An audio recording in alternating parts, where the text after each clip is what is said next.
Allez, bonjour à tous, on se retrouve pour cette nouvelle vidéo donc sur l'alimentation des vaches.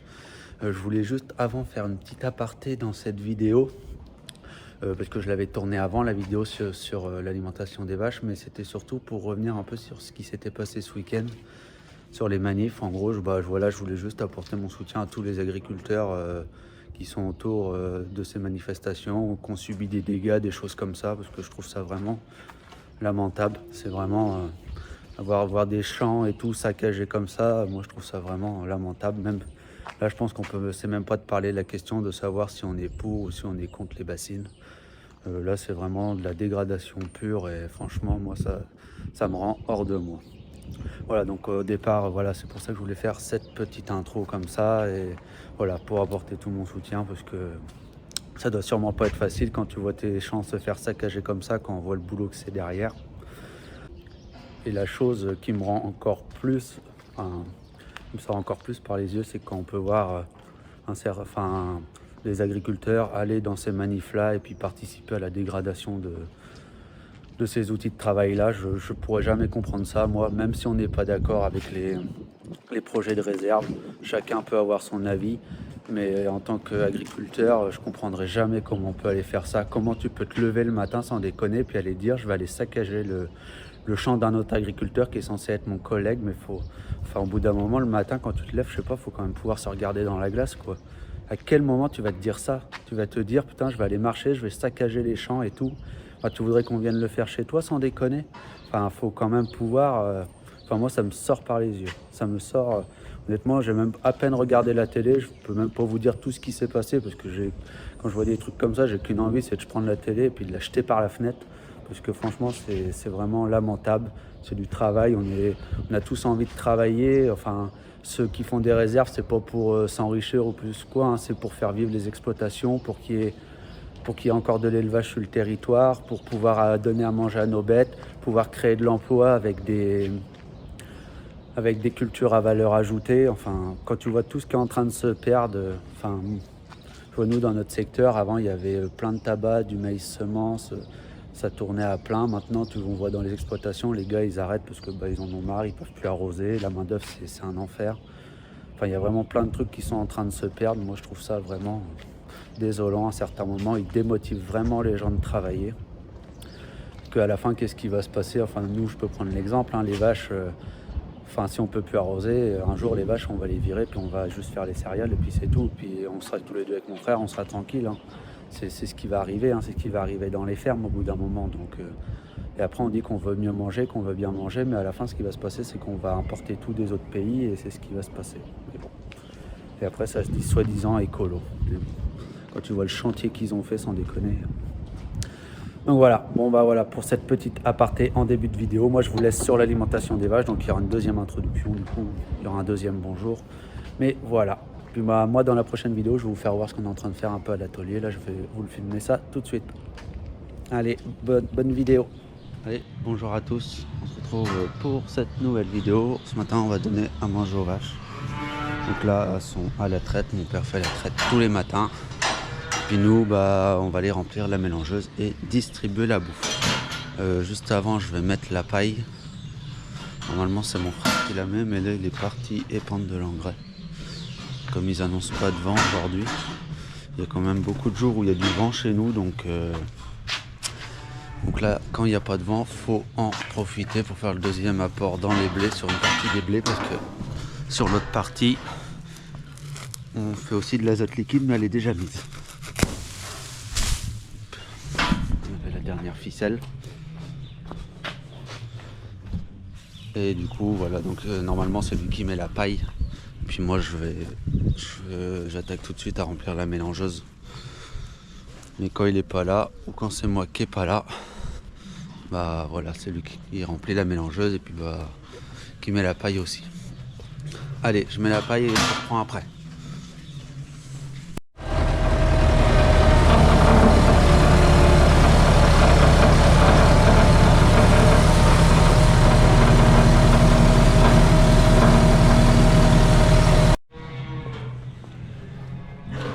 Là, ce qu'il faut regarder avant de remplir la mélangeuse, c'est l'état de l'auge. En fait, c'est de voir s'il en reste beaucoup ou pas. Là il en reste plus, il y en avait à peine assez, donc du coup il faut réajuster la ration. Je vais rajouter une vache parce qu'hier il y a une vache qui avait lait. Donc en fait le matin quand tu passes, tu regardes s'il y en a trop ou s'il n'y en a pas eu assez, tu réajustes la ration au niveau de la mélangeuse. Et si jamais il y en a trop, moi après ce que je fais, je le redonne au génisse. Voilà. Bon allez, on va au télescopique, on va mettre la mélangeuse et puis on va charger tout ça. Donc là il y a tous les veaux.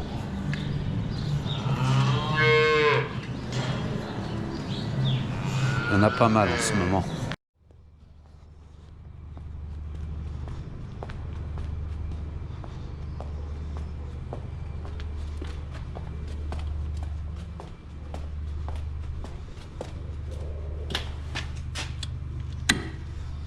On met le coupe-batterie parce que ce tracteur il a déjà pris feu une fois.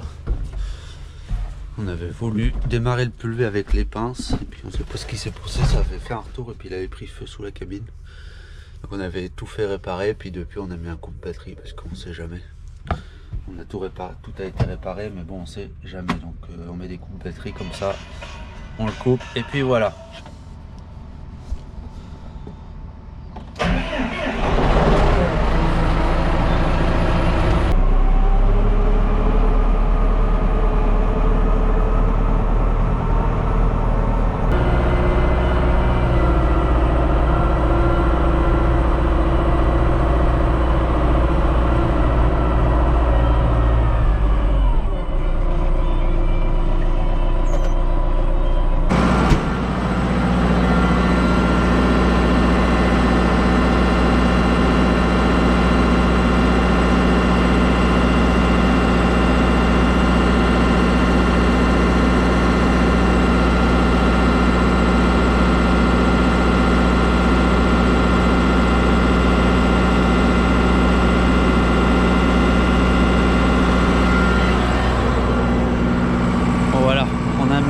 La mélangeuse, donc là le boîtier du coup avec la ration, donc la ration vache laitière, et puis du coup tout est programmé, le nombre de kilos par vache, on rentre le nombre de vaches, on rentre le nombre de kilos qu'on veut mettre par aliment, et puis après ça fait le calcul et puis ça va décompter. Donc là on va mettre le foin, c'est la luzerne du coup, et puis après l'herbe, le tourteau de colza et l'ensilage de maïs. Voilà. Bon là on va prendre le télescopique qui est là. Bon là ce matin il est là parce que je sais pas si vous voyez dans la dernière travée il y a de l'engrais là-bas. On fait livrer l'engrais dans l'hangar comme ça, c'est plus pratique. Là comme ça il peut aller épandre de bonne heure, il n'y a pas besoin d'attendre pour aller à la COP. Et du coup c'est de profiter des jours qu'il n'y a pas de vent pour pouvoir faire cet épandage. Voilà. La luzerne, comme vous le voyez, la fin est proche. Il n'y en a plus beaucoup. Quand il n'y en aura plus, il n'y en aura plus. Du coup, après les premières coupes là vont arriver dans un mois, je pense. On est le 15. Donc, je pense qu'elles vont arriver dans un gros mois. Quand il n'y en aura plus, du coup, on mettra un peu plus de tourteaux de colza. La luzerne nous sert vraiment à faire diminuer les tourteaux quoi. Et là comme elle est séchée, elle est vraiment de très bonne qualité.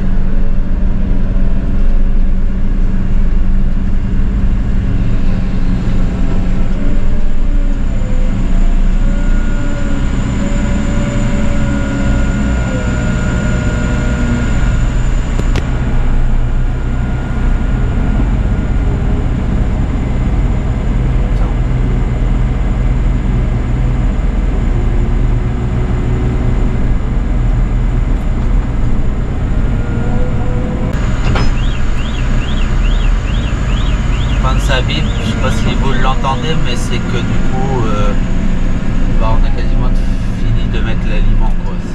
On arrive, il faut vraiment vider doucement. Donc là maintenant on passe à l'ensilage d'herbe. Donc l'ensilage d'herbe c'est de l'ensilage qui est ensilé en dérobé, enfin ce qu'on appelle en dérobé, où l'herbe ensuite on va faire qu'une coupe et après on va la débrancher pour refaire une culture derrière. Donc ça c'est de l'herbe qui est ensilée généralement. Là elle va être ensilée je pense autour du 10 avril à mon avis, ça dépendra de la météo, mais c'est fin mars, début avril qu'on les ensile. Donc le but c'est pas de chercher beaucoup de quantité d'herbe, mais de chercher la qualité. Voilà. D'avoir des belles feuilles sans que faut pas qu'elles soient épiées. Voilà. Et du coup, donc là ouais, donc 15 jours, 3 semaines, ça sera les prochains gros travaux qui arriveront.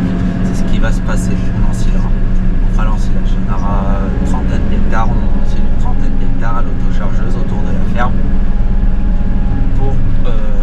pour les vaches. Voilà. Et du coup, donc là on pourra aller les voir tout à l'heure, j'irai peut-être vous les faire voir après, à la fin de la vidéo. Ils se sont pas mal développés. On avait peur parce qu'on a eu un mois de février assez sec quand même, où ça mouillait pas, ça poussait pas, et puis après il a fait vachement froid là début mars, fin février, début mars il a fait froid. Du coup ça poussait pas beaucoup, on commençait un peu à avoir peur, à se dire on va pas avoir d'herbe.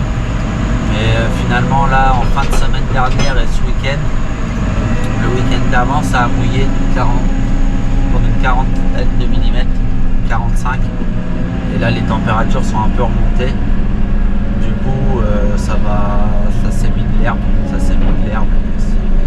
pense qu'on aura une bonne coupe. Il faudrait qu'on ait des belles journées de soleil. Voilà pour que l'herbe pousse bien. Et pareil pour le pâturage. Il y a des périodes, des fois il y a des années à cette période, les vaches sont déjà sorties dehors. Mais là comme il n'y avait pas d'herbe, l'herbe n'était pas poussée, les temps étaient froids, pas d'eau. L'herbe poussait pas, donc pour l'instant pour les prairies, il n'y a pas d'herbe. Il n'y avait pas d'herbe, donc là ça commence à 100 mètres. Je sais pas quand est-ce qu'on va les sortir, mais dans 10-15 jours, on va voir selon la météo. Mais voilà, on voulait pas les sortir avant parce que sinon le pâturage aurait duré 15 jours, elles auraient complètement râpé les prairies et après il n'y aurait plus d'herbe. Donc on veut que le pâturage dure quand même un petit peu plus longtemps que 15 jours. Je vais aller vous faire voir le tourteau de colza. Donc ça c'est du tourteau de colza, je sais pas, on voit peut-être les graines noires un peu éclatées là. On met ça depuis le mois de novembre en fait. Avant on mettait du tourteau de soja, mais depuis le mois de novembre on est rentré au niveau du lait dans la charte, ce qu'on appelle beurre AOP, Poitou-Charentes. Donc dans cette charte en gros on rentrait dans tous les critères sauf le critère de mettre du soja qui vient du Brésil, parce que nous le soja qu'on achetait voilà, c'était du soja qui venait du Brésil. Donc voilà, fallait en gros arrêter le soja et mettre du colza, et du coup on touche une prime au 1000 litres sur la production laitière, juste en changeant cet aliment. Voilà. Pourquoi avant on mettait du soja qui venait du Brésil? Tout simplement parce que économiquement c'était le plus rentable.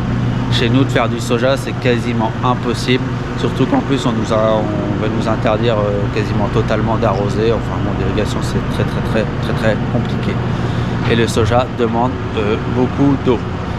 Donc voilà, donc là on est parti sur du tourteau de colza. Du coup ça coûte un petit peu plus cher à l'achat, mais avec la prime qu'on touche aux 1000 litres de lait, du coup ça vaut le coup d'être dans cette charte pour l'instant. Si jamais un jour on n'y rentre pas, on tournera sûrement sur du soja, on verra. Mais voilà, pour l'instant c'est le changement qu'il y a eu un peu là sur le troupeau là depuis ces derniers mois. C'était ce changement d'aliment. Voilà. Bon allez, on va mettre ça dans la mélange. Et en fait par rapport entre le soja et le colza, faut mettre plus de colza par rapport au soja en fait.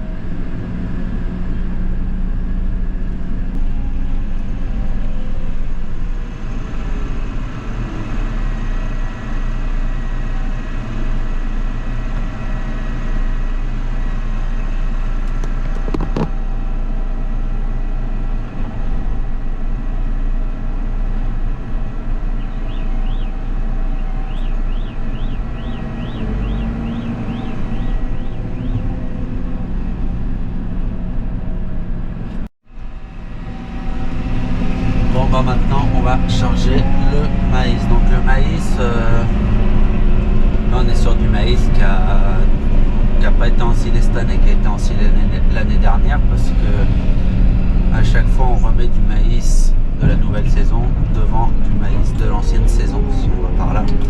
Donc à chaque fois qu'on a fait l'ensilage, on recommence par le tas où il y a du maïs en gros qu'on aura à la fin de campagne. Donc là on arrive je pense que dans 3 semaines on aura fini le premier tas et il nous en restera un deuxième. Donc au niveau des stocks on est plutôt pas mal, on est bien en forme. De toute façon on sait que quand les 2 tas sont pleins on en a nous largement assez. Et du coup à chaque fois qu'on ensile, on remplit les 2 tas bien et puis après on arrête d'ensiler et puis le reste on le met en grain. Voilà. Donc là on est sur du maïs qui est plutôt pas mal. Quand j'avais fait la vidéo sur la traite, j'avais dit qu'en niveau de production on n'était pas terrible parce qu'en fait on avait du maïs. Dans la vidéo d'ensilage que j'avais faite de maïs, on avait ensilé du maïs qui était vraiment très sec et du coup ça s'est retrouvé dans le tank. Quand tu as l'ensilage de merde, ça fait pas de lait. Et dès qu'on est repassé au niveau du tas, dès qu'on est repassé dans du maïs qui avait du coup du lait d'avant, qui était de bonne qualité, au niveau du tank ça s'est retrouvé tout de suite. On a regardé entre 2 et 3 litres de lait par vache. Donc voilà. On s'était dit on va l'ensiler parce qu'il n'y aura pas beaucoup de grains, mais finalement, finalement à la fin quand tu as du maïs comme ça, tu fais pas de lait non plus. Donc finalement on aurait peut-être fait mieux quand même de le ramasser en grains. On aurait peut-être ramassé 40-50 quintaux, mais on aurait ramassé du maïs de qualité pour faire du lait derrière. Et du coup ce qu'on n'avait pas, et en plus c'était chiant parce qu'il était sec, alors la conservation était très compliquée, ça faisait que de chauffer et tout. C'est la misère.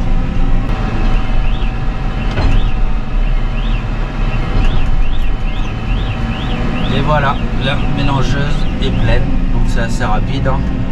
Je pense qu'en un quart d'heure, même pas, c'est fait. Comme tous les aliments sont à ta proximité, du coup ça va vraiment très vite. Maintenant je vais aller racler l'auge des vaches pour pouvoir redistribuer derrière. Donc là la mélangeuse, je ne vous l'ai pas dit, mais si vous l'avez peut-être vu, mais je l'ai mis. On la met à mélanger en même temps qu'on charge. Voilà. Donc là mélange, on va racler et après on reviendra prendre le tracteur pour la distribuer.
télescopique. Là, j'ai raclé au niveau des vaches.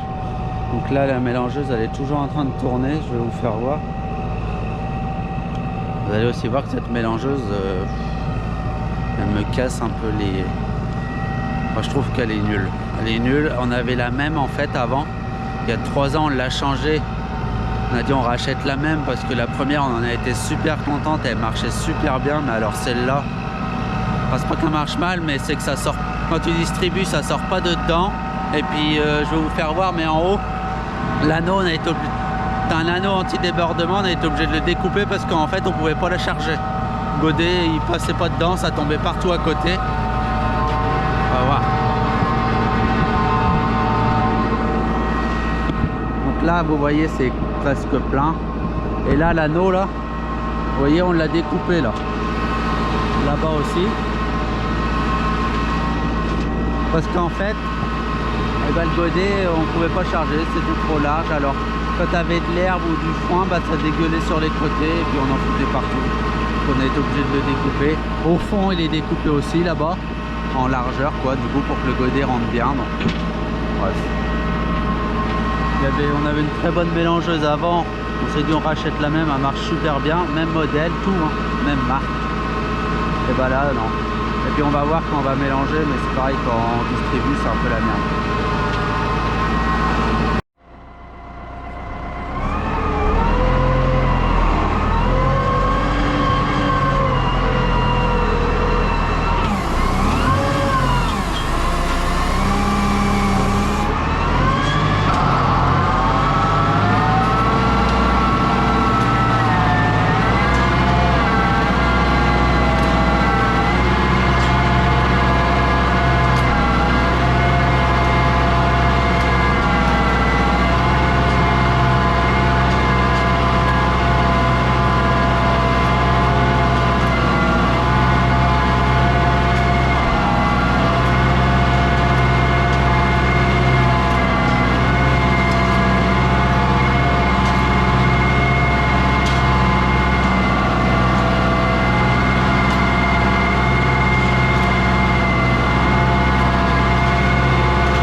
Voilà, c'est distribué. Et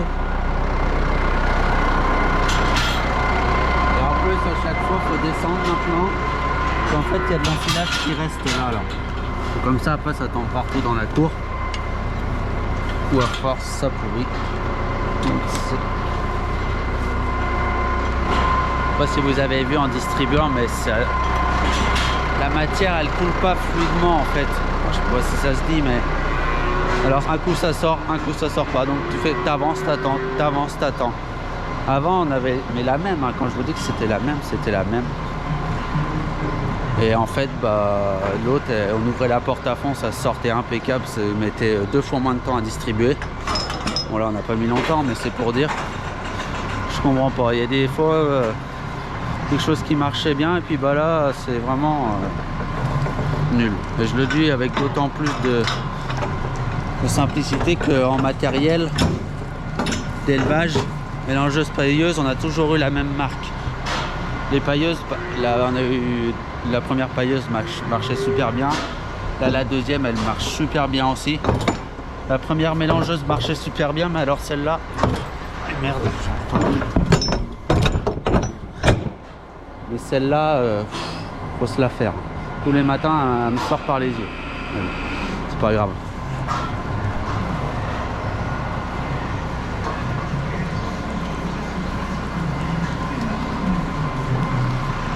La fin de la traite approche. C'est bien comme ça, les vaches elles sortent de traite et bah vous voyez elles sortent et elles vont directement manger du coup.